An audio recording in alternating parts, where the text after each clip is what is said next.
નમસ્કાર. સમસ્ત આદિવાસી સમાજને આદિવાસી દીકરીના જય જોહાર. મિત્રો, આપણે સૌ જાણીએ છીએ કે આપણો જાતિનો દાખલો કઢાવવા માટે અને જાતિનો દાખલો નીકળ્યા પછી તેની ખરાઈ કરવા માટે તંત્ર દ્વારા આપણું કેટલું શોષણ થઈ રહ્યું છે. આદિવાસી સમાજની યુવા પેઢી બરબાદી તરફ જઈ રહી છે. આદિવાસી સમાજની યુવા પેઢી, બાળકો, ન જાણે કેટલાય પરિવારો આજે આ જાતિના દાખલાના પીડાથી પીડાઈ રહ્યા છે.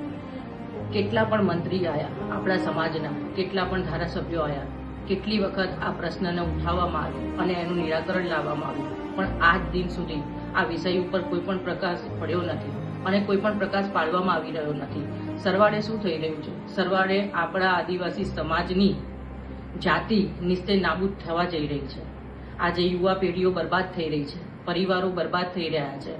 યુવાઓ ભણી ગણીને, એક તો આપણા સમાજની અંદર ભણતર ઓછું છે, તકલીફો વેઠી વેઠીને જ્યારે મા બાપ પોતાના બાળકને ભણાવીને અને ગ્રેજ્યુએશન કરાવીને નોકરી તરફ વાળે છે, ત્યારે વિશ્લેષણ સમિતિ દ્વારા, તંત્ર દ્વારા એમની જાતિની ખરાઈ માટે થઈને કેટલા પ્રશ્નો ઊભા થાય છે.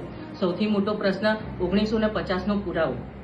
આજે આપણી જાતિ એ વિચરતી જાતિઓમાં છે. આપણી જાતિ એટલી બધી સ્ટ્રોંગ નથી કે જે 1950 જેવા દાખલાઓ, 73AA જેવી 7/12ના ઉતારા આ બધા લાવીને ત્યાં ખરાઈ કરી શકે. તે છતાંય આટલું કર્યા પછી પણ, એ વસ્તુ આપ્યા પછી બી વિશ્લેષણ સમિતિ દ્વારા એ લોકોને નકારી કાઢવામાં આવે છે.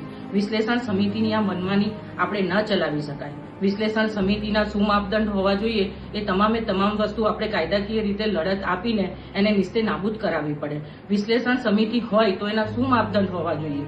આપણા સમાજના પુરાવા કઈ પ્રકારના હોવા જોઈએ? આ બધી જ વસ્તુઓ જો યોગ્ય રીતે નહીં ઘડવામાં આવે તો આવનારા સમયની અંદર વિશ્લેષણ સમિતિનો આપણે બહિષ્કાર કરીશું.